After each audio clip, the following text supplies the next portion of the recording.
Bapak, niki sing terakhir Ayu simpen. Ayu ora ngerti maksudnya apa, tapi Ayu bakal tetep njogo sak kuat-kuate. Ayo nggo apa kuwi buku tabungan lawas, paling isine recehan. Ih, delok penampilanmu toh. Haha, wong ora duwe kok sok disimpen ae. Aku mau njogo sing wis bapak tinggalke. Kok ono padang iki? Bapak, niki maksudnya apa? Ayu kudu neruske dalan iki toh. Nuwun sewu, mugi ora salah panggonan. Loh, Mbak, niki bener dataipun? Astagfirullah, nopo nggih Mbak? Ini jumlahnya sangat besar dan semuanya atas nama almarhum Pak Suryo. Diwariskan penuh untuk Ayu. Ayu, simpen apik-apik ya, Le. Apa wae sing tak tinggalke kuwi? Kanggo masa depanmu. Nggih Pak, Ayu janji. Ora mungkin. Kenapa warisannya dikai Ayu kabeh? Kok iso? Ayu. Serius iki? Wah, gawat iki. Terima kasih Ayah. Aku siap untuk hidup sekarang. Di sebuah keluarga selalu ada rahasia. Dan kali ini, kisah Ayu menemukan rahasia besar peninggalan ayahnya melalui buku tabungan lama. Saat dihina keluarga tirinya, ia justru membuka warisan mengejutkan yang memberinya kekuatan baru untuk bangkit dan menata hidupnya kembali. Selamat datang di Nur Hidayah Official. Sebelum kita mulai, jangan lupa tekan tombol subscribe, like, dan komen ya. Serta jangan lupa nyalakan tombol lonceng agar kamu nggak ketinggalan cerita-cerita terbaru yang selalu bikin penasaran. Siapkan hati, duduk yang nyaman, karena inilah awal dari drama yang mungkin akan membuatmu bertanya seberapa kuat sebuah hubungan bisa bertahan. Selamat mendengarkan ceritanya. Tanah merah itu masih basah, mengeluarkan aroma petricor yang bercampur dengan wangi bunga tabur yang mulai layu. Namaku Ayu, dan hari ini duniaku runtuh tepat di depan mataku. Aku berdiri mematung di sisi gundukan yang baru saja menutup jasad satu-satunya orang yang benar-benar mencintaiku di dunia ini, Bapak. Gerimis mulai turun, seolah langit turut menangisi kepergian Pak Suryo, sosok lelaki pendiam yang selama ini menjadi tameng hidupku. Namun, air mata itu sepertinya hanya milikku seorang. Di seberang gundukan, Ibu Rahma, ibu tiriku, sibuk mengibas-ngibaskan kipas lipatnya, wajahnya tak menyiratkan duka sedikit pun. Di sampingnya, Rina sibuk membenarkan riasan wajahnya yang sedikit luntur terkena gerimis, sementara Doni, saudara tiriku yang paling muda, terus-menerus mengetik di ponselnya dengan raut wajah bosan. Sudahlah Ayu, jangan drama, hujan mau turun deras, ayo pulang. Suara Ibu Rahma terdengar tajam, memecah keheningan pemakaman yang sakral. Tak ada nada belas kasih, hanya ketidaksabaran. Aku mengusap nisan kayu sederhana itu sekali lagi, membisikkan doa terakhir sebelum berbalik mengikuti langkah mereka. Bapak selalu mengajarkanku untuk bersabar dan mengalah, dan itulah yang kulakukan sekarang, meski dadaku sesak menahan amarah dan sedih yang beraduk menjadi satu. Perjalanan pulang ke rumah terasa mencekik. Mobil tua peninggalan kakek yang dikemudikan Doni melaju kencan. Tidak ada obrolan tentang kenangan manis bersama Bapak, tidak ada cerita tentang kebaikan beliau. Akhirnya lega juga, celetuk Rina tiba-tiba dari kursi depan, memecah kebisuan. Rumah itu jadi nggak sumpek lagi, bau obat-obatan Bapak bikin aku mual berbulan-bulan ini. Jantungku berdegup kencang mendengar ucapan itu. Mbak Rina, Bapak baru saja dimakamkan, lirihku mencoba mengingatkan. Terus kenapa? Sahut Ibu Rahma dari sampingku. Ia menatapku dengan tatapan merendahkan yang sudah menjadi makananku sehari-hari sejak Bapak menikahi wanita ini 5 tahun lalu. Bapakmu itu cuma beban Ayu, sakit-sakitan, gak punya kerjaan, cuma ngabisin duit belanja buat beli obat. Kamu harusnya bersyukur beban kita berkurang. Aku menggigit bibir bawahku kuat-kuat hingga terasa perih. Mereka tidak pernah tahu. Mereka tidak pernah mengerti siapa Bapak sebenarnya. Di mata mereka, Pak Suryo hanyalah pensiunan rendahan yang menghabiskan hari tua dengan berkebun dan diam di beranda. Mereka lupa bahwa rumah yang mereka tempati, makanan yang mereka makan, semuanya berasal dari keringat Bapak, meskipun mereka selalu merasa itu kurang. Sesampainya di rumah, suasana duka yang seharusnya menyelimuti kediaman kami langsung lenyap seketika. Begitu pintu depan terbuka, Ibu Rahma langsung berjalan menuju ruang tengah dengan langkah penuh kuasa. Ia berdiri di tengah ruangan, berkacak pinggang seolah seorang ratu yang baru saja menaklukkan wilayah jajahan baru. "Doni, angkut kursi malas butut bapakmu itu keluar. Bakar saja atau kasih ke tukang rongsok," perintah Ibu Rahma tanpa basa-basi. "Aku mau ganti sofa baru minggu depan." "Siap, Bu," seru Doni bersemangat. Ia langsung menyambar kursi rotan kesayangan Bapak, tempat Bapak biasa duduk sambil membaca koran sore. "Jangan, Bu," aku berlari menghalangi Doni. "Itu kursi kesayangan Bapak, biarkan di situ sebagai kenang-kenangan." Ibu Rahma mendengus kasar, lalu mendorong bahuku hingga aku terhuyung ke belakang. "Kenang-kenangan apa? Kenang-kenangan kemiskinan? Sadar diri kamu, Ayu. Selama ini kamu dan bapakmu cuma numpang hidup enak dari sisa uang bulananku. Sekarang bapakmu sudah mati, aturan di rumah ini berubah. Aku yang berkuasa." Mataku memanas. Uang bulanan, itu uang pensiun Bapak yang selalu dikelola Ibu Rahma dengan serakah, menyisakan remah-remah untuk keperluan Bapak sendiri. Tapi aku tak punya tenaga untuk berdebat. Aku kalah jumlah, dan sekarang aku kalah posisi. Tanpa Bapak, aku hanyalah orang asing di rumahku sendiri. Rina keluar dari kamar utama, kamar Bapak, dengan tangan penuh baju-baju batik Bapak. "Bu, lemari sudah kosong. Baju-baju loa ini mau dikemanarin? Masukin karung, buang." Aku hanya bisa menatap nanar saat barang-barang Bapak diperlakukan seperti sampah. Aku mundur perlahan, masuk ke kamarku yang sempit di dekat dapur, satu-satunya tempat di mana aku bisa merasa aman. Di dalam kamar yang suram itu, aku duduk di tepi kasur, merogoh saku baju kurung hitamku. Tanganku gemetar saat mengeluarkan sebuah amplop coklat kusam yang terlipat. Ingatanku melayang ke malam sebelum Bapak menghembuskan nafas terakhir. Saat itu, Ibu Rahma dan anak-anaknya sedang pergi ke mall, meninggalkan Bapak yang sekarat sendirian bersamaku. Dengan tangan yang lemah dan nafas tersengal, Bapak menyelipkan amplop ini ke tanganku. "Yu," suara Bapak waktu itu sangat parau, nyaris tak terdengar. "Simpan ini, jangan sampai ibumu tahu. Ini untuk masa depanmu. Maafkan Bapak yang terlihat tidak punya apa-apa, tapi Bapak siapkan ini untukmu." Aku membuka amplop itu perlahan. Di dalamnya hanya ada sebuah buku rekening bank tua. Sampulnya berwarna hijau pudar, lusuh, dan sudut-sudutnya sudah terkelupas. Bukan dari bank besar yang mentereng, melainkan sebuah bank daerah yang namanya jarang terdengar. Aku membuka lembar pertamanya, kosong. Lembar kedua hanya ada setoran awal bertahun-tahun lalu dengan nominal yang sangat kecil, nyaris tidak berharga. Hatiku mencelos. Apakah Bapak sedang berhalusinasi saat memberikanku ini? Tiba-tiba pintu kamarku didobrak kasar. Rina berdiri di ambang pintu, matanya langsung tertuju pada buku rekening di tanganku.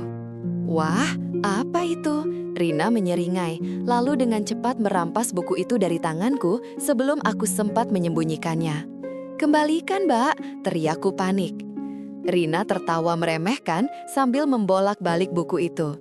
Ibu Rahma dan Doni muncul di belakangnya, tertarik dengan keributan yang terjadi. "Buku tabungan?"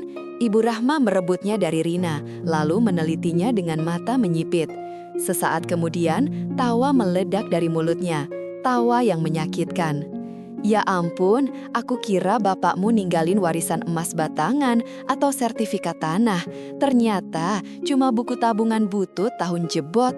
Ibu Rahma melempar buku itu tepat ke wajahku. Ujungnya yang lancip menggores pipiku, meninggalkan rasa perih. Isinya cuma recehan zaman dulu. Kalau dicairkan sekarang, buat beli bakso semangkuk saja mungkin gak cukup. "Dasar orang miskin, sampai mati pun tetap menyusahkan dan gak modal," cibir Doni. Ambil saja sampah itu, Ayu, simpan buat kenang-kenangan betapa menyedihkannya hidup batakmu, kata Ibu Rahma sinis. Mulai besok, kamu yang urus semua pekerjaan rumah. Kami nggak mau bayar pembantu lagi. Kalau kamu nggak mau, silahkan angkat kaki dari rumah ini. Mereka bertiga pergi meninggalkan kamarku sambil tertawa-tawa, membahas rencana merenovasi rumah dan menjual barang-barang bapak. Pintu kamar kembali tertutup, menyisakan aku dalam keheningan yang menyayat. Aku memungut buku rekening tua itu dari lantai. Buku itu terasa dingin di tanganku. Aku mendekapnya erat ke dada, membiarkan air mata menetes membasahi sampulnya yang hijau pudar. Mereka boleh menghina Bapak, mereka boleh merampas rumah ini, tapi mereka tidak akan pernah bisa merampas kasih sayang Bapak yang tersisa di benda lusuh ini. Malam itu, di bawah temaram lampu kamar yang redup, aku bersumpah, aku akan bertahan. Aku akan menjaga satu-satunya peninggalan Bapak ini, sekecil dan setidak berharga apapun nilainya di mata mereka. Ini adalah akhir dari kesederhanaan hidupku bersama Bapak, dan awal dari penderitaan yang harus kuhadapi seorang diri di tengah sarang serigala ini.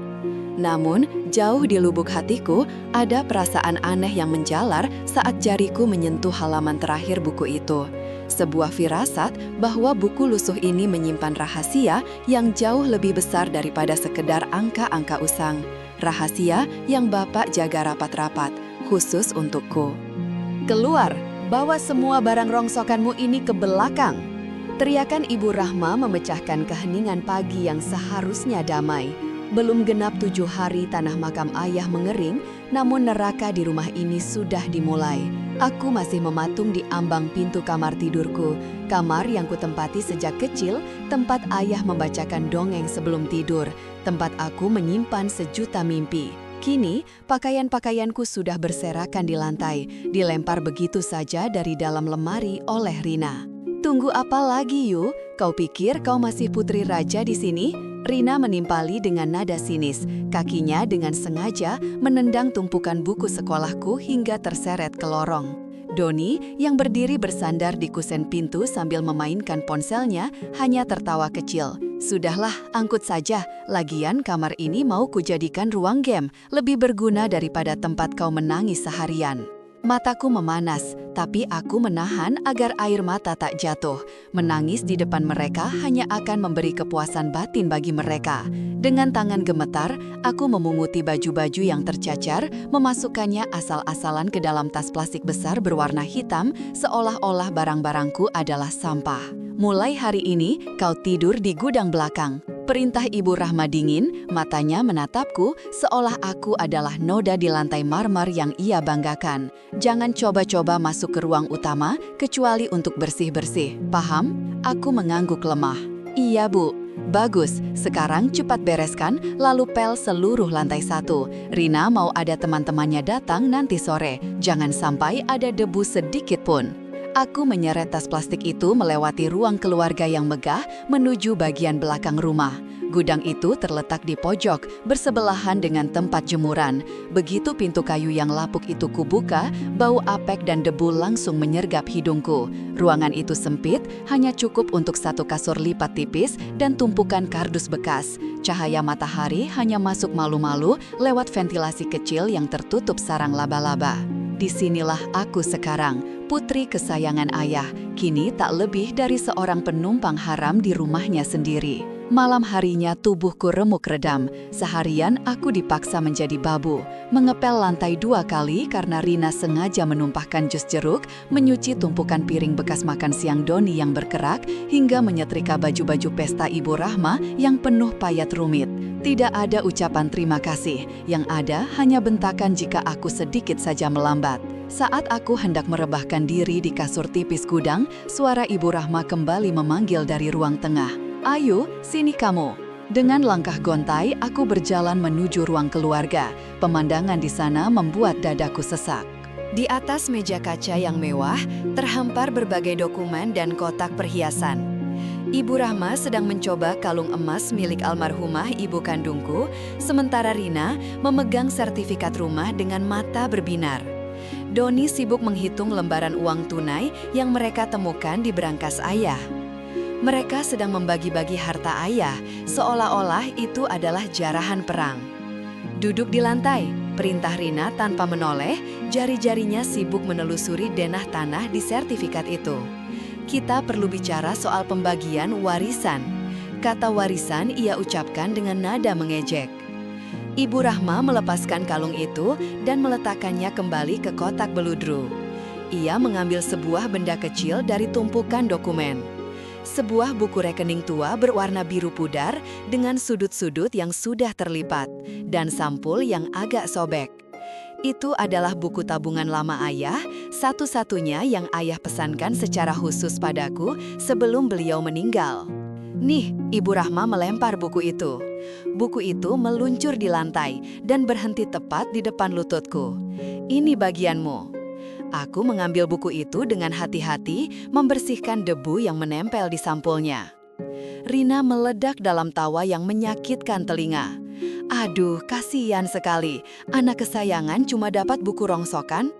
Coba lihat isinya, paling cuma sisa uang receh buat beli permen. Bapakmu itu memang aneh, sambung Ibu Rahma dengan senyum miring yang meremehkan. Dia simpan sertifikat, emas, dan deposito atas mama saya dan anak-anak saya. Tapi untuk anak kandungnya sendiri, cuma buku rekening mati yang sudah bertahun-tahun tidak ada transaksi. Harta karun recehan. Doni ikut tertawa. Mungkin ayah pikir Ayu cuma pantas dapat kenang-kenangan kertas bekas. Simpan saja Yu, siapa tahu bisa diloakan dapat 1.000-2.000 perak. Tawa mereka bertiga menggema di ruangan itu, memantul di dinding-dinding rumah yang dibangun oleh keringat ayah. Hatiku teriris, perih sekali rasanya. Bukan karena aku tidak mendapat emas atau sertifikat, tapi karena cara mereka menghina pemberian terakhir ayah. Bagi mereka, nilai sebuah benda hanya terletak pada nominalnya. Mereka tidak tahu atau tidak peduli bahwa buku ini diberikan ayah dengan tangan gemetar saat beliau sedang kritis di rumah sakit. Simpan ini Ayu, jaga baik-baik. Ini masa depanmu, bisik ayah kala itu. Aku memeluk buku rekening lusuh itu ke dadaku, erat, seolah buku itu adalah tangan ayah yang sedang memelukku. Terima kasih Bu, ucapku pelan namun tegas. Tawa Rina terhenti sejenak, ia menatapku dengan tatapan jijik. Dih, masih bilang terima kasih? Dasar tidak punya harga diri? Ya sudah, sana pergi, bawa harta karunmu itu ke gudang. Jangan sampai baunya mencemari perhiasan ini. Aku bangkit berdiri, masih mendekap buku itu. Aku tidak ingin berdebat. Aku tidak punya kekuatan untuk melawan mereka saat ini. Yang aku miliki hanyalah keyakinan bahwa ayah tidak mungkin meninggalkanku tanpa alasan. Ayah bukan orang yang kejam. Kembali ke gudang yang gelap dan pengap, aku duduk bersila di atas kasur tipis. Hanya diterangi cahaya lampu bohlam 5 watt yang redup, aku membuka buku rekening itu perlahan. Halamannya sudah menguning. Benar kata Ibu Rahma, tidak ada transaksi berarti di halaman-halaman awal. Hanya setoran-setoran kecil bertahun-tahun yang lalu. Nominalnya memang tidak seberapa jika dibandingkan dengan gaya hidup Ibu Rahma dan saudara-saudara tiriku. Saldo terakhir yang tertera di cetakan buku pun jumlahnya sangat minim, nyaris kosong karena sepertinya sudah lama tidak dicetak ke bank. Namun, saat aku membalik ke halaman paling belakang, ada sebuah lipatan kertas kecil yang terselip. Sebuah pesan tulisan tangan ayah yang tintanya mulai memudar. Kunci bukan pada apa yang tertulis, tapi pada apa yang tersimpan. Bersabarlah nak. Air mataku akhirnya tumpah. Bukan air mata kesedihan karena diusir, bukan pula karena hinaan Rina dan Doni. Ini adalah air mata kerinduan. Di tengah penderitaan yang baru saja dimulai ini, tulisan tangan ayah memberikan sedikit kehangatan. Mereka boleh tertawa di ruang tamu yang dingin ber-AC, memperebutkan kertas sertifikat dan logam mulia. Tapi di gudang sempit ini, aku merasa lebih kaya. Aku memiliki satu hal yang tidak mereka miliki, cinta ayah yang tulus, yang tersirat dalam buku tua ini. Lihat saja nanti, bisikku pada kegelapan malam sambil mengusap sampul buku itu dengan lembut. Aku akan menjaga harta karun recehan ini ya. Aku tidak akan membiarkan mereka merebutnya, sekecil apapun nilainya. Di luar, suara tawa Ibu Rahma dan anak-anaknya masih terdengar samar-samar, merayakan kemenangan mereka menguasai rumah. Tapi di dalam gudang ini, di antara debu dan barang bekas, aku mulai membangun benteng pertahananku sendiri. Bersama buku rekening tua ini, aku akan bertahan. Matahari pagi itu terasa menyengat, seolah sengaja ingin menelanjangi setiap inci kekurangan yang melekat pada diriku. Aku berdiri di depan cermin retak di kamarku, memandangi pantulan wanita muda dengan wajah lelah dan mata yang menyiratkan beban ribuan ton. Aku merapikan kerah baju batik yang warnanya sudah mulai pudar karena terlalu sering dicuci. Ini adalah baju terbaik yang kumiliki, satu-satunya yang masih layak disebut sopan untuk bepergian ke tempat formal. Namun, di hadapan bayang-bayang gedung bank yang megah dalam imajinasiku, baju ini tak ubahnya kain lap yang membalut tubuh kurusku. Tanganku gemetar saat meraih tas kusam dari atas meja. Di dalamnya, tersimpan benda yang selama ini menjadi sumber misteri sekaligus ketakutan terbesarku. Buku rekening peninggalan Bapak. Benda kecil berwarna hijau tua itu terasa begitu berat, seakan memuat nyawa Bapak dan masa depanku di dalamnya. Bismillah, bisikku lirih, mencoba memompa sedikit keberanian ke dalam rongga dada yang terasa sesak. Aku melangkah keluar rumah dengan kepala tertunduk. Aku sengaja memilih waktu di mana tetangga biasanya sibuk di dalam rumah, menghindari tatapan mencemooh atau bisik-bisik tetangga yang belakangan ini semakin santer terdengar. Sejak Bapak meninggal dan meninggalkan utang pemakaman yang ditalangi oleh mertuaku, hinaan itu menjadi makanan sehari-hari. Mereka bilang, aku menantu benalu, anak tak tahu diuntung yang hanya menyusahkan suami. Kata-kata itu terngiang lagi, tajam mengiris hati.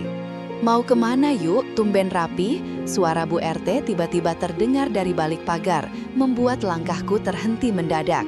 Jantungku berdegup kencang. Anu Bu, mau ke kota sebentar, ada urusan. Jawabku terbata, memaksakan seulas senyum yang pasti terlihat kaku. Olah, kirain mau cari kerja. Ya sudahlah, hati-hati, jangan sampai nyusahin suami lagi minta ongkos. Sahutnya dengan nada yang terdengar peduli, namun syarat akan sindiran. Aku hanya mengangguk cepat dan mempercepat langkah, ingin segera lenyap dari pandangan mereka. Air mata mendesak keluar, tapi kutahan sekuat tenaga. Aku tidak boleh menangis sekarang. Aku punya misi, aku harus tahu kebenarannya. Apakah Bapak benar-benar meninggalkan sesuatu untukku? Atau apakah buku rekening ini hanya sisa kenangan kosong dari seorang lelaki tua yang semasa hidupnya bekerja serabutan? Perjalanan menuju pusat kota terasa begitu panjang. Di dalam angkutan umum yang sesak dan pengap, pikiranku berkecamuk. Keraguan itu datang bagai ombak yang menghantam karang, terus-menerus mengikis keyakinanku. Apa yang kau harapkan, Ayu? Suara kecil di kepalaku bertanya dengan sinis. Bapakmu cuma tukang kebun, mana mungkin dia punya tabungan? Kau ke bank cuma untuk mempermalukan diri sendiri. Nanti teller bank akan melihat saldonya 0, lalu menatapmu dengan kasihan, atau lebih parah lagi, menahan tawa. Aku memeluk tasku lebih erat, menekannya ke dada seolah ingin melindungi jantungku yang berpacu tak karuan. Tapi kemudian, ingatan tentang wajah Bapak yang tersenyum teduh saat menyerahkan buku ini kembali muncul. Simpan ini, Nduk. Ini untuk masa depanmu. Jangan dibuka kalau belum benar-benar kepepet. Nada suaranya saat itu begitu yakin, begitu penuh kasih sayang. Bapak tidak pernah berbohong padaku. Tidak pernah. Keyakinan itulah satu-satunya bahan bakar yang membuatku tetap duduk di kursi angkot ini, meski rasanya ingin sekali aku berteriak pada sopir untuk putar balik dan pulang. 1 jam kemudian, aku tiba di depan gedung bank yang dimaksud. Gedung itu menjulang tinggi dengan dinding kaca yang memantulkan cahaya matahari, terlihat begitu angkuh dan dingin. Orang-orang yang keluar masuk dari pintu putar otomatis itu berpakaian necis, pria dengan jas licin, wanita dengan blazer modis dan sepatu hak tinggi yang berbunyi tak-tuk berirama di atas lantai marmer. Aroma parfum mahal tercium bahkan dari jarak beberapa meter sebelum pintu masuk. Langkahku terhenti di kaki 5. Aku menunduk melihat sandalku yang sedikit terkelupas di bagian ujungnya. Rasa minder itu meledak seketika, membuat perutku mulas. Aku merasa seperti seekor tikus got yang hendak masuk ke istana raja. Aku tidak pantas berada di sini.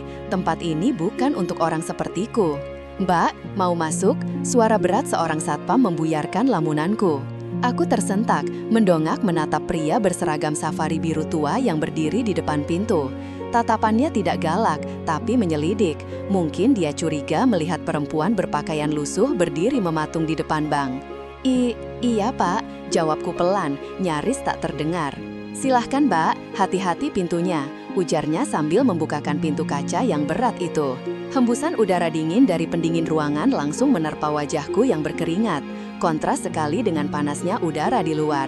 Begitu kakiku memijah lantai marmer yang mengkilap, suasananya berubah drastis, hening, sejuk, dan teratur. Suara mesin penghitung uang yang berdesing cepat dan denting halus panggilan nomor antrean menjadi latar suara yang mengintimidasi. Aku berjalan merapat ke dinding, berusaha membuat diriku tidak terlihat. Mataku menyapu sekeliling, mencari mesin antrean. Orang-orang duduk di sofa empuk sambil memainkan ponsel pintar mereka. Tak ada satupun yang peduli dengan kehadiranku, namun bagiku, rasanya ribuan mata sedang menelanjangiku, menertawakan keberanianku yang konyol ini. Dengan tangan gemetar, aku menekan tombol di mesin antrean. Kertas kecil keluar, nomor A105. Saat ini layar monitor menunjukkan nomor A098. Masih ada 7 orang lagi.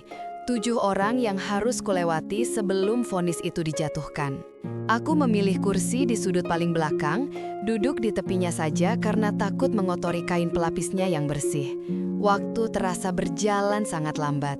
Setiap denting panggilan nomor membuat jantungku melombat. Nomor antrean A102, silahkan ke loket 3. Semakin dekat, keringat dingin mulai membasahi telapak tanganku. Aku meraba buku rekening di dalam tas, memastikan benda itu masih ada. Tekstur kertasnya yang kasar sedikit menenangkan, mengingatkanku pada tangan bapak yang kapalan. Bapak, tolong Ayu, batinku menjerit. Kalau memang isinya kosong, tolong kuatkan Ayu menghadapi rasa malunya. Tapi kalau ada isinya, berapapun itu, Ayu bersyukur pak. Buat beli beras, buat bayar utang ke ibu mertua, biar Ayu nggak dihina lagi. Pikiran buruk kembali menghantui. Bagaimana kalau rekening ini sudah tidak aktif? Bagaimana kalau bapak sebenarnya punya utang di bank ini dan aku malah ditagih? Imajinasi liar itu membuatku mual. Aku hampir saja berdiri dan kabur saat suara operator kembali terdengar. Nomor antrean A105, silahkan ke loket 2. Itu nomorku. Duniaku seakan berhenti berputar sejenak. Aku menarik nafas panjang, mencoba mengusir pusing yang tiba-tiba menyerang. Dengan kaki yang terasa seperti jeli, aku memaksakan diri untuk berdiri. Langkahku terasa berat, seolah ada rantai besi yang membelenggu pergelangan kakiku. Jarak dari kursi tunggu ke meja teller hanya beberapa meter, tapi rasanya seperti berjalan mil-milan. Di balik meja loket 2, seorang wanita muda dengan wajah cantik dan riasan sempurna tersenyum ramah. Nemtek di dadanya bertuliskan Sari. Senyumnya terlihat profesional, tapi entah mengapa, di mataku, senyum itu terlihat seperti sedang menantangku. "Selamat siang, Ibu. Ada yang bisa dibantu?" sapanya dengan suara lembut dan merdu. Aku menelan ludah, tenggorokanku terasa kering kerontang. Aku meletakkan tasku di atas meja, lalu dengan gerakan lambat dan canggung, aku mengeluarkan buku rekening hijau tua itu. Buku itu terlihat sangat kontras di atas meja marmer putih yang bersih. Sampulnya yang sedikit terlipat di ujungnya menjadi saksi bisu betapa lamanya buku itu tersimpan. Saya mau cek saldo, Mbak." Suaraku terdengar parau dan kecil. Aku tidak berani menatap mata Mbak Teller itu. Mataku tertuju pada buku rekening, seolah benda itu adalah tamen terakhirku. "Ini buku peninggalan bapak saya." Mbak Sari mengambil buku itu dengan sopan. Ia membolak-balik halamannya sekilas. "Baik, Ibu, boleh saya minta kartu identitasnya?" Aku buru-buru merogoh dompet kainku yang lusuh, mengeluarkan KTP yang plastiknya sudah mulai mengelupas. Tanganku gemetar hebat saat menyerahkannya. Mbak Sari menerimanya tanpa berkomentar, meski aku yakin dia pasti menyadari betapa gugupnya aku. "Tunggu sebentar ya Bu, saya cek datanya dulu," ujarnya sambil mulai mengetik di papan ketik komputernya. Suara touch keyboard itu terdengar seperti detak bom waktu di telingaku. Tik, tik, Aku meremas jemariku sendiri di bawah meja. Rasa malu dan takut bercampur menjadi satu adonan pahit di lidahku. Aku membayangkan sebentar lagi Mbak Sari akan mengerutkan kening, lalu menatapku dengan tatapan iba sambil berkata, "Maaf Ibu, saldonya tidak cukup untuk ditarik, atau rekening ini sudah ditutup karena saldonya 0. Aku sudah siap untuk itu. Aku sudah menyiapkan mental untuk segera menyambar buku itu, mengucapkan maaf, dan berlari keluar secepat mungkin sebelum air mataku tumpah.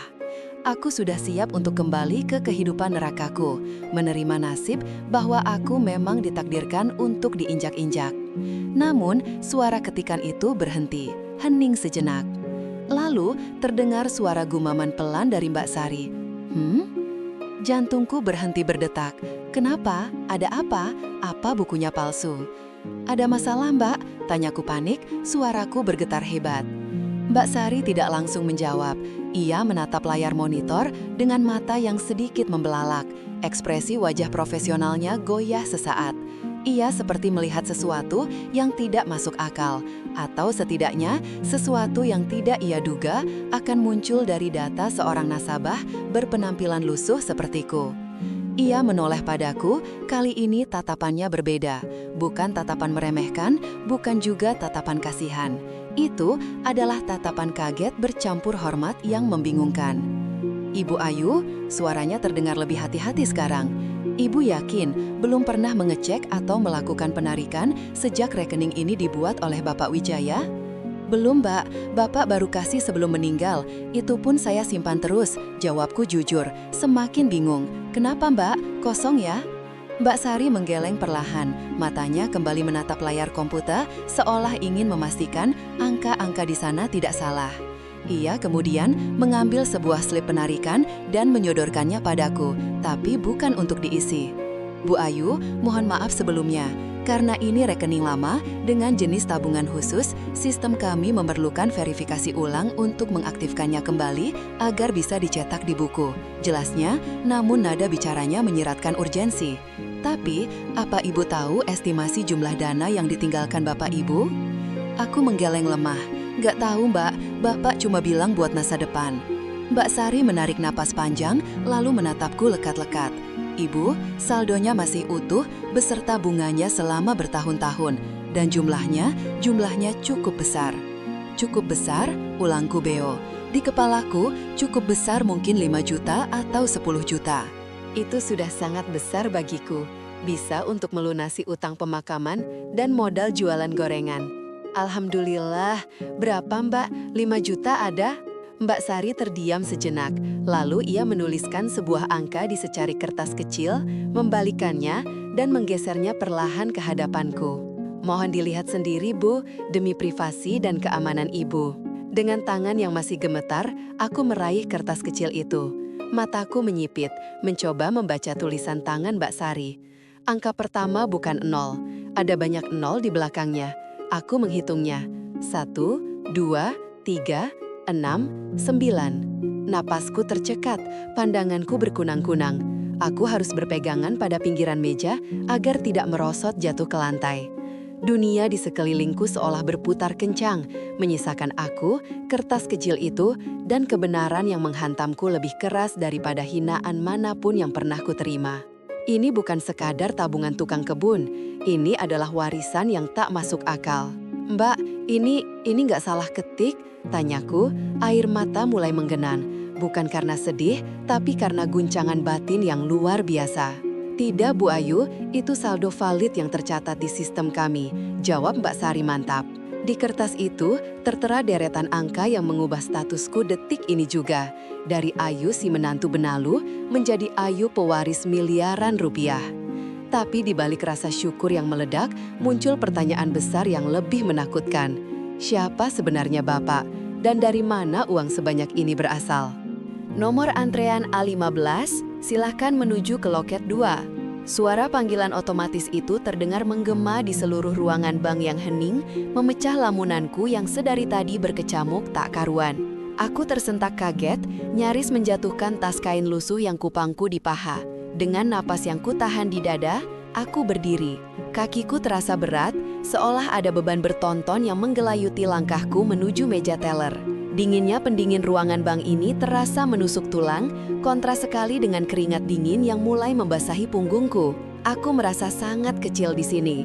Di sekelilingku, orang-orang berpakaian rapi, wangi, dan tampak percaya diri dengan urusan keuangan mereka. Sementara aku hanya seorang wanita dengan pakaian rumahan yang sudah memudar warnanya, datang dengan sisa harapan terakhir di genggaman. Di balik meja loket 2, seorang gadis muda dengan seragam rapi dan senyum profesional menyambutku. Namtek di dadanya bertuliskan Siti. Wajahnya ramah, tipikal wajah yang dilatih untuk tidak membeda-bedakan nasabah, meski aku tahu penampilanku mungkin membuatnya bertanya-tanya. "Selamat siang, Bu. Ada yang bisa saya bantu?" Sapanya dengan suara lembut. Aku menelan ludah, tenggorokanku terasa kering dan perih. "Siang, Mbak," jawabku lirih, suaraku terdengar serak di telingaku sendiri.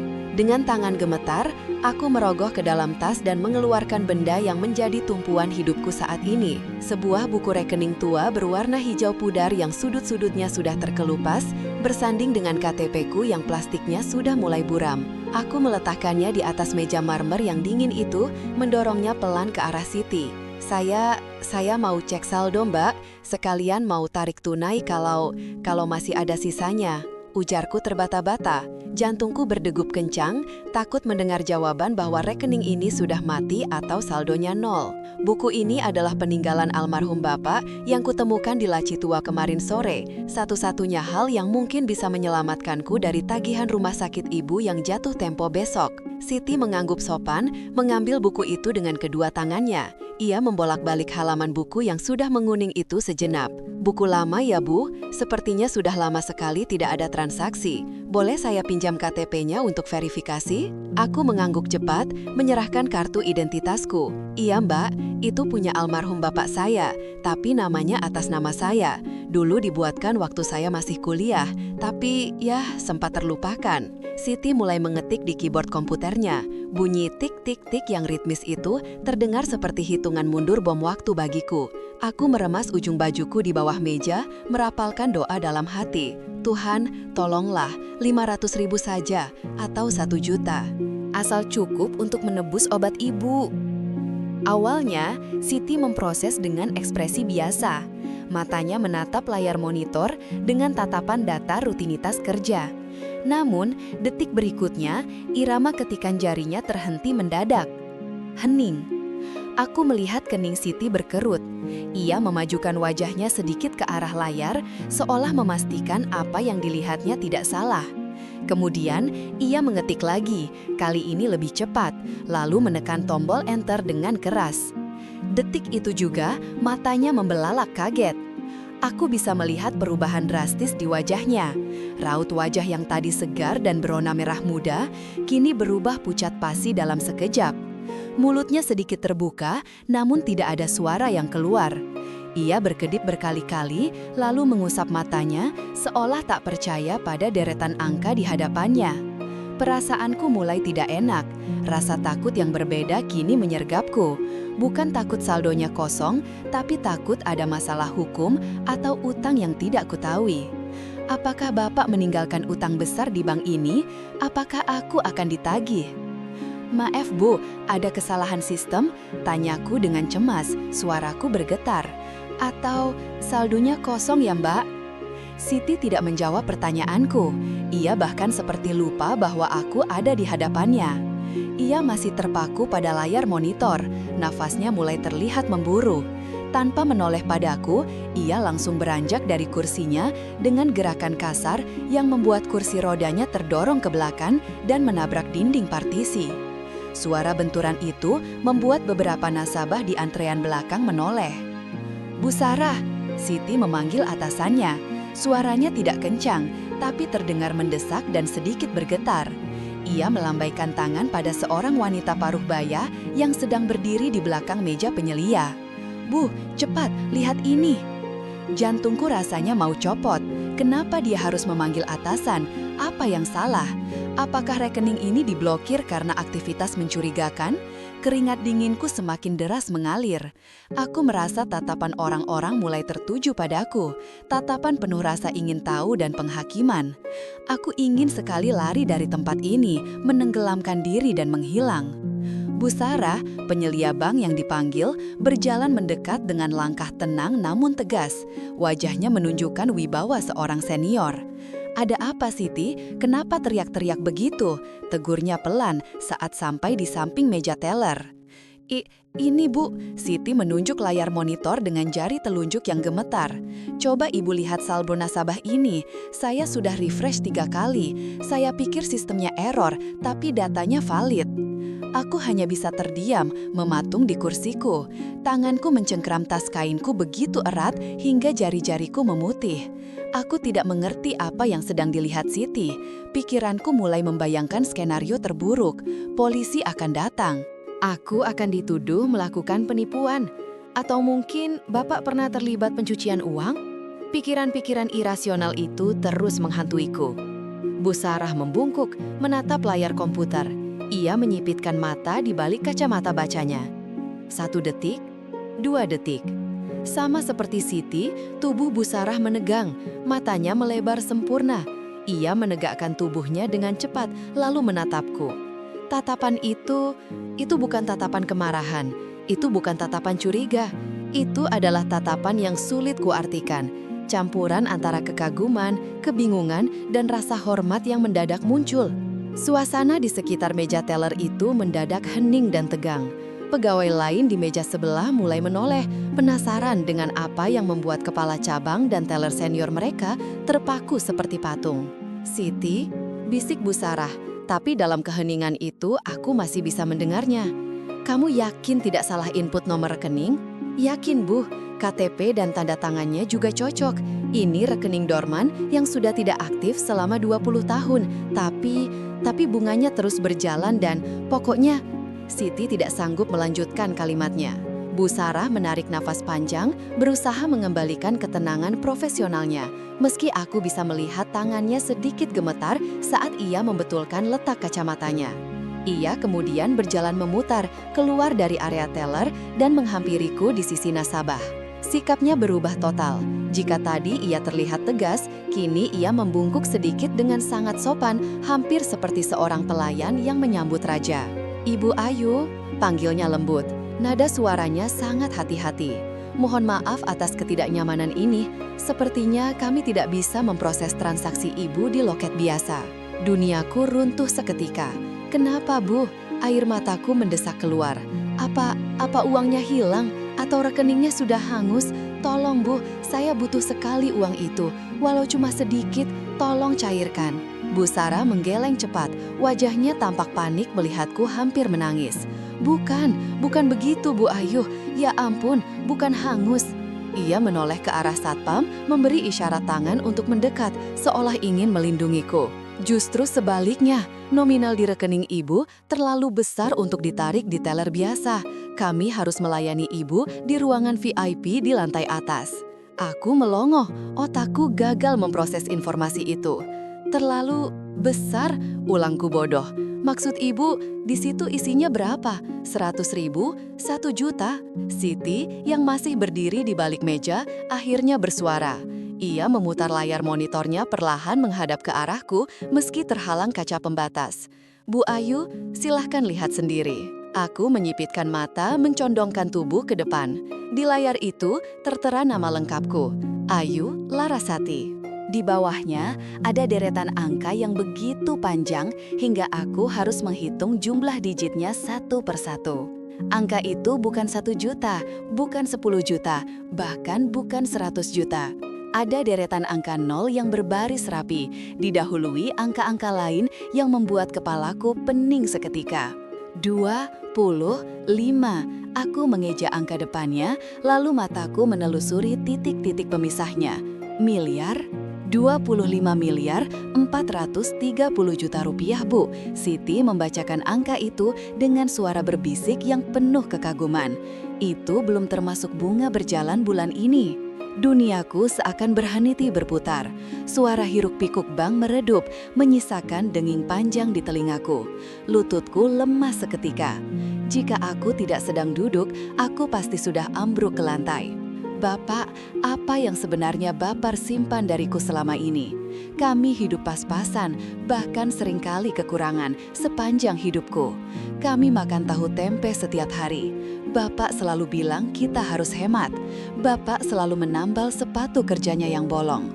Bagaimana mungkin Bapak memiliki uang sebanyak ini di rekening atas namaku? Ini pasti salah, gumamku menggelengkan kepala kuat-kuat. Ini pasti salah sistem, Bu. Bapak saya cuma buruh pabrik, gak mungkin. Sistem kami tidak salah, Bu, potong Bu Sarah dengan lembut namun tegas. Ia memegang bahuku, menopangku yang mulai limbung karena syok. Data historisnya menunjukkan setoran awal yang sangat besar 20 tahun lalu dan tidak pernah disentuh sama sekali. Ini uang ibu, sah dan legal. Orang-orang di sekitar mulai berbisik-bisik.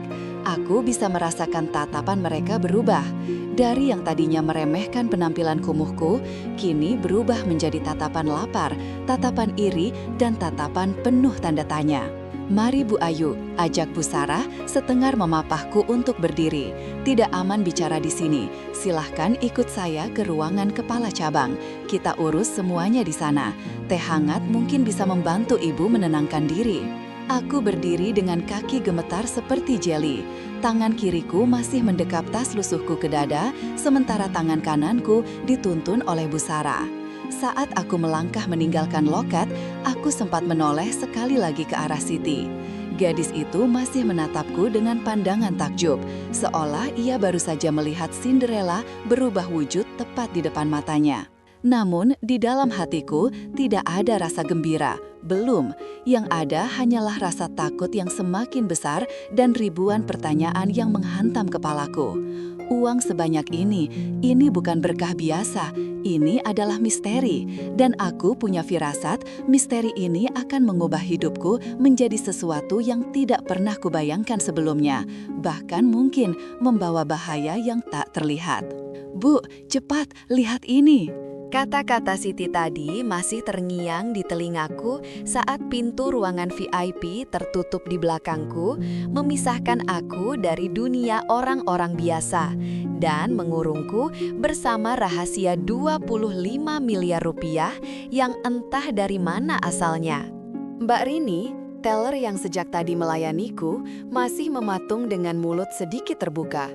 Matanya terpaku pada layar monitor, seolah-olah ia baru saja melihat hantu atau sesuatu yang tidak masuk akal secara logika.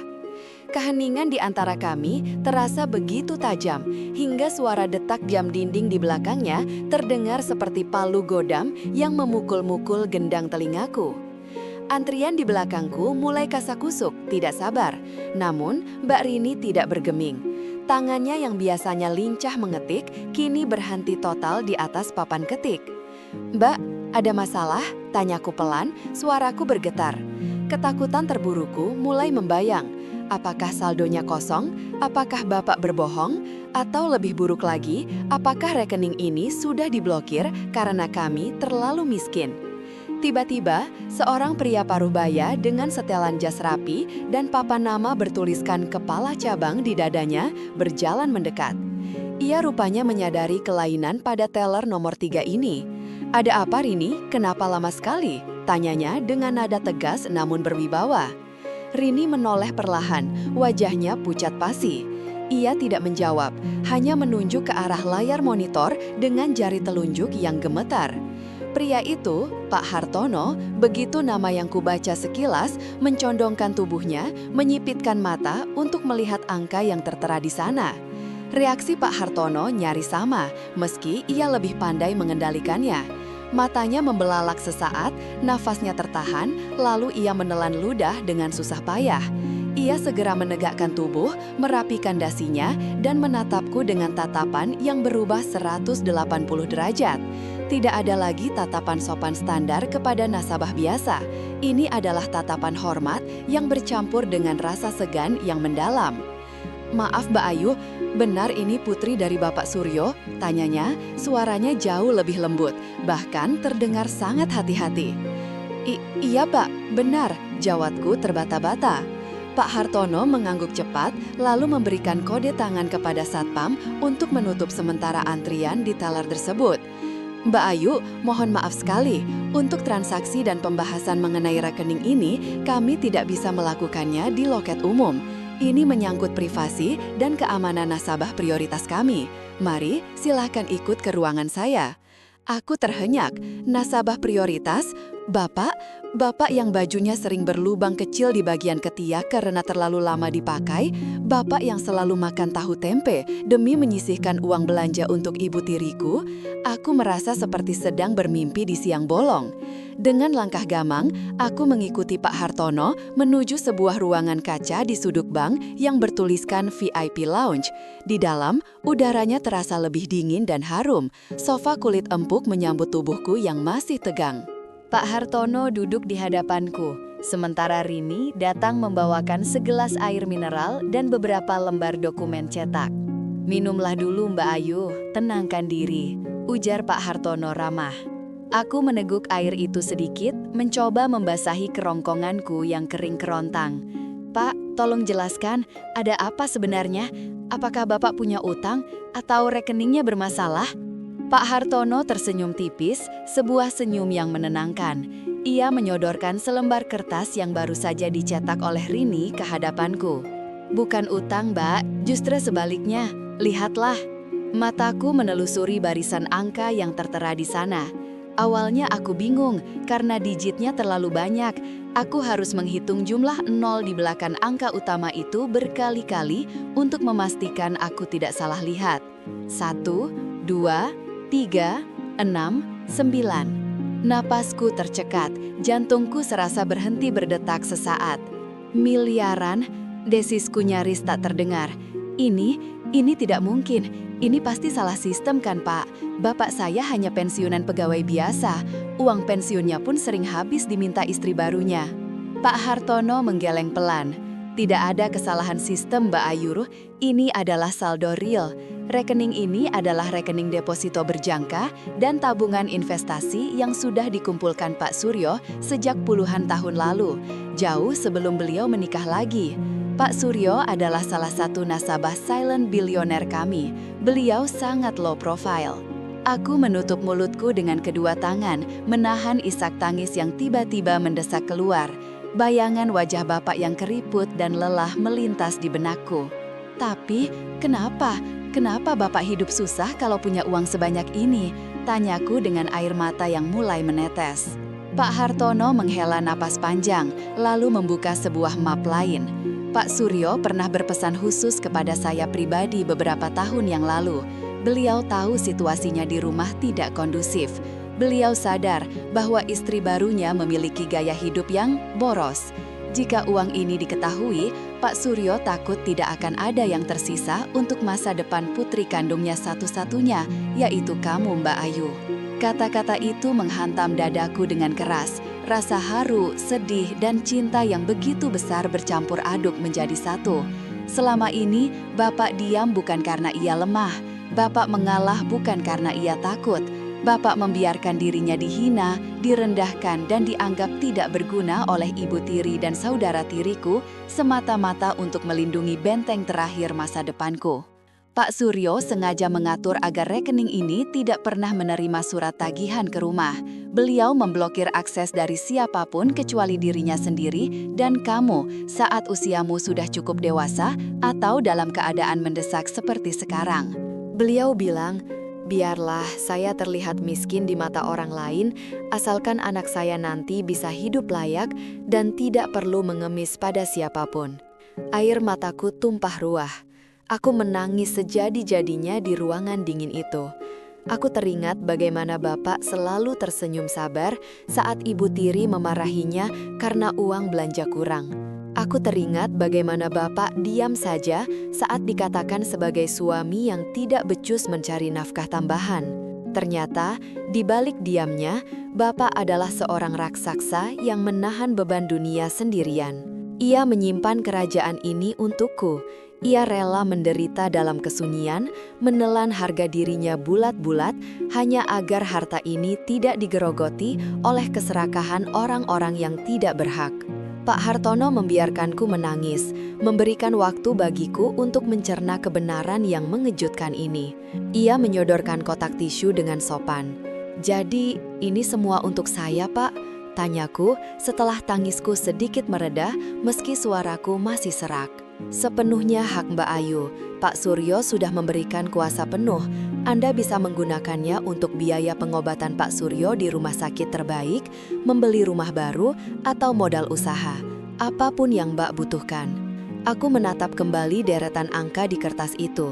Angka yang bukan sekadar nominal uang, melainkan bukti cinta kasih seorang ayah yang tak terhingga.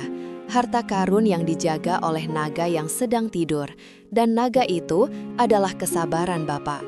Rasa takut dan keputusasaan yang menghantuiku sejak tadi pagi sirna seketika. Ketakutan akan biaya rumah sakit, ketakutan akan diusir dari rumah oleh ibu tiri, semuanya lenyap. Sekarang, yang ada hanyalah rasa kekuatan baru yang mengalir di nadiku. Aku mengusap sisa air mata di pipi dengan punggung tangan. Wajahku kini tidak lagi menyiratkan kepanikan seorang gadis miskin yang bingung, melainkan keteguhan seorang anak yang baru saja menyadari betapa berharganya dirinya di mata sang ayah. "Terima kasih Pak Hartono," ucapku tegas. "Tolong bantu saya mencairkan dana secukupnya untuk memindahkan Batak ke ruang VIP rumah sakit sekarang juga. Dan tolong rahasiakan ini dari siapapun, terutama jika ada wanita yang mengaku sebagai istri Pak Suryo datang bertanya." Pak Hartono tersenyum lebar, tampak lega dan bangga. "Tentu saja Mbak Ayu, itu sudah menjadi protokol kami. Rahasia Bapak aman, dan sekarang rahasia Mbak Ayu juga aman bersama kami." Aku melangkah keluar dari ruangan VIP itu dengan perasaan yang sama sekali berbeda. Dunia di sekelilingku masih sama, bank masih ramai, antrian masih panjang. Tapi aku tahu hidupku baru saja berubah selamanya. Bapak tidak pernah miskin. Bapak adalah orang terkaya yang pernah aku kenal, kaya hati dan ternyata kaya harta. Dan sekarang giliran aku yang akan melindungi Bapak dengan perisai yang telah beliau siapkan selama bertahun-tahun dalam diam. Angin sore berembus pelan, namun terasa begitu sejuk menerpa wajahku yang baru saja keluar dari kantor notaris. Di tanganku tergenggam sebuah map coklat yang isinya mengubah seluruh hidupku dalam sekejap mata. Bukan hanya angka-angka dengan deretan nol yang fantastis di rekening bank baruku, melainkan bukti otentik bahwa apa yang selama ini dianggap sampah oleh Ibu Rahma dan kedua anaknya adalah harta karun yang dikumpulkan Bapak seumur hidupnya. Surat berharga, sertifikat deposito, hingga beberapa keping emas batangan murni yang disamarkan dalam tumpukan koran bekas dan kotak sepatu usang di dalam kantong hitam itu kini resmi menjadi milikku. Bapak memang jenius, sekaligus penguji yang ulung.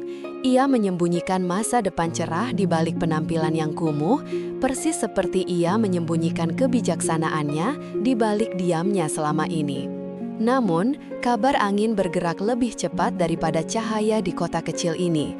Rupanya, kehadiran pengacara Bapak yang mengurus pencairan aset ini tercium oleh mereka. Saat aku kembali ke rumah kontrakan kecil tempatku mengungsi sementara, sebuah pemandangan yang sudah kuduga, namun tetap membuat perutku mual, tersaji di depan mata. Ibu Rahma, Rina, dan Doni sudah berdiri di depan pagar. Wajah mereka tidak lagi menyiratkan keangkuhan seperti saat mereka mengusirku sambil menendang kantong hitam itu. Sebaliknya, wajah mereka kini campuran aneh antara amarah, ketidakpercayaan, dan ketamakan yang telanjang. "Ayu!" teriak Ibu Rahma begitu melihatku turun dari taksi. Ia setengah berlari menghampiriku, tangannya gemetar. Benar apa yang orang-orang bilang, benar isi kantong sampah itu uang.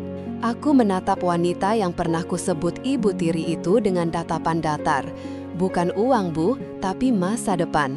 Dan ya, itu semua ada di dalam kantong yang ibu dan anak-anak ibu sebut sampah bau. Rina maju selangkah, matanya membelalak lebar, seolah ingin menelan bulat-bulat map yang kupegang. Itu curang namanya. Bapak pasti sudah gila. Masa harta sebanyak itu ditaruh di tempat sampah? Itu harusnya dibagi rata. Kita ini keluarga, Yu. Keluarga. Aku tertawa kecil. Tawa yang terdengar getir bahkan di telingaku sendiri. Keluarga mana yang kalian maksud? Keluarga yang mengusir anak tirinya hanya karena dia memilih sampah warisan ayahnya? Keluarga yang lebih mementingkan tembok rumah tua daripada menghargai wasiat terakhir kepala keluarga? Doni, yang biasanya hanya diam dan mengekor ibunya, kini ikut bersuara dengan nada tinggi. Jangan ego lu, Yu. Rumah itu butuh renovasi, pajaknya mahal. Lu nggak bisa ambil enak sendiri. Lu dapat miliaran, kita cuma dapat batu bata tua. Nggak adil. Kata adil yang keluar dari mulut Doni terdengar seperti lelucon paling konyol yang pernah kudengar. Aku menarik napas panjang, membiarkan rasa sakit di masa lalu menguap, digantikan oleh ketegasan yang baru tumbuh. Kalian ingat hari itu? Tanyaku pelan namun menekan. Saat pengacara membacakan wasiat, kalian tertawa, kalian menghina, kalian bahkan tidak sudi menyentuh kantong hitam itu dengan ujung jari kalian. Kalian memilih rumah itu dengan penuh kesadaran, karena di mata kalian hanya rumah itu yang berharga. Kami tidak tahu, potong Ibu Rahma histeris. Air mata buaya mulai menggenang di pelupuk matanya. Kalau kami tahu isinya emas dan surat berharga, mana mungkin kami biarkan kamu membawanya. Kamu menipu kami, Ayu. Kamu pasti sudah tahu sebelumnya, kan? Tuduhan itu membuat darahku mendesir, tapi aku tetap tenang. Demi Tuhan, aku tidak tahu apa-apa, Bu. Aku memilih tas itu karena itu satu-satunya benda yang Bapak minta untuk dijaga.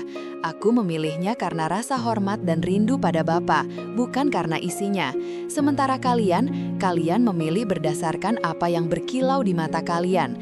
Dan sekarang, saat kalian tahu kilauan sesungguhnya ada di tempat yang kalian buang, kalian baru berteriak soal keadilan? Ibu Rahma tiba-tiba menjatuhkan dirinya, berlutut di atas tanah berdebu. Ia merangkul kakiku, sebuah tindakan yang membuatku mundur selangkah karena kaget dan jijik. Ayo, tolong Ibu, Nak. Rumah itu atapnya bocor, pipanya rusak. Kami butuh uang. Bagi sedikit saja, Yu. 10% atau 5%. Itu sudah cukup buat kami. Kami ini keluargamu. Ingat, bapakmu pasti sedih kalau melihat kita bertengkar begini. Mendengar nama Bapak disebut oleh mulut yang sama yang sering memaki beliau semasa hidupnya membuat hatiku membeku. Jangan bawa-bawa Bapak, suaraku dingin dan tajam memotong ratapannya. Bapak sudah memberikan pelajaran terakhirnya dengan sangat adil.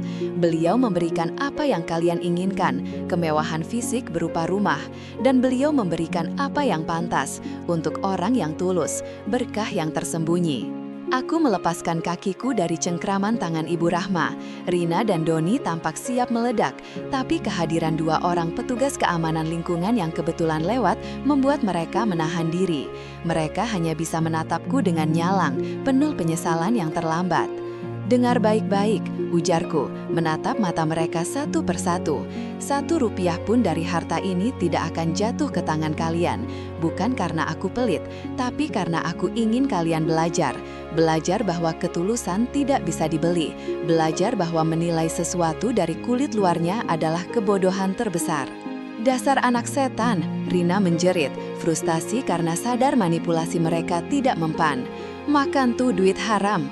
Uang ini halal, Rina, sangat halal. Ini hasil keringat Bapak yang kalian abaikan. Balasku tenang. Sekarang silahkan pergi. Nikmati rumah besar kalian. Nikmati dinding-dinding dingin itu. Aku sudah tidak punya urusan lagi dengan kalian. Aku berbalik badan, melangkah menuju pintu gerbang kontrakanku. Di belakangku, teriakan sumpah serapah Ibu Rahma dan kedua anaknya masih terdengar, bercampur dengan isak tangis penyesalan. Mereka menangisi miliaran rupiah yang melayang, bukan menangisi hubungan kekeluargaan yang rusak. Dan itulah yang membuat keputusanku semakin bulat. Malam itu, setelah keributan mereda dan mereka akhirnya pergi dengan tangan hampa, aku duduk sendirian di teras. Langit malam begitu cerah, dihiasi bintang-bintang yang berkedip jenaka. Aku membuka kembali map itu, mengusap tanda tangan Bapak yang tertera di salah satu dokumen. ada rasa lega yang luar biasa. Bukan karena aku kini kaya raya, tapi karena aku merasa telah memenangkan sebuah pertarungan moral yang panjang. Bapa telah mengajariku bahwa emas yang ditaruh di lumpur tetaplah emas, sementara sampah yang dibungkus sutra tetaplah sampah. Ibu Rahma dan anak-anaknya memilih bungkus sutra yang ternyata kosong, sementara aku memungut lumpur yang berisi berlian. Mulai besok, aku akan memulai hidup baru. Aku akan pindah ke kota lain, melanjutkan pendidikan yang sempat tertunda, dan mungkin membuka usaha kecil untuk membantu orang-orang yang senasib denganku. Aku tidak akan membiarkan harta ini mengubahku menjadi monster seperti mereka. Aku akan menggunakannya untuk menghormati memori Bapak. Aku memutuskan hubungan sepenuhnya dengan mereka. Tidak ada lagi rasa bersalah, tidak ada lagi kewajiban semu. Tali itu sudah putus saat mereka menendang warisan Bapak keluar dari pintu. Terima kasih, Pak, bisikku pada angin malam. Pelajaran Bapak sudah sampai. Aku mengerti sekarang. Keadilan bukan tentang membagi rata, tapi tentang menempatkan sesuatu pada tempatnya. Dan hati yang tulus pada akhirnya akan selalu menemukan jalannya pulang menuju kebahagiaan. Dengan senyum ringan, aku menutup map itu dan masuk ke dalam rumah. Pintu kututup rapat, mengunci masa lalu di luar, dan menyambut masa depan yang sepenuhnya milikku. Sebuah keadilan telah terungkap, dan pelajaran berharga ini akan kubawa sampai mati. Jangan pernah menilai buku dari sampulnya, dan jangan pernah meremehkan kekuatan dari sebuah ketulusan.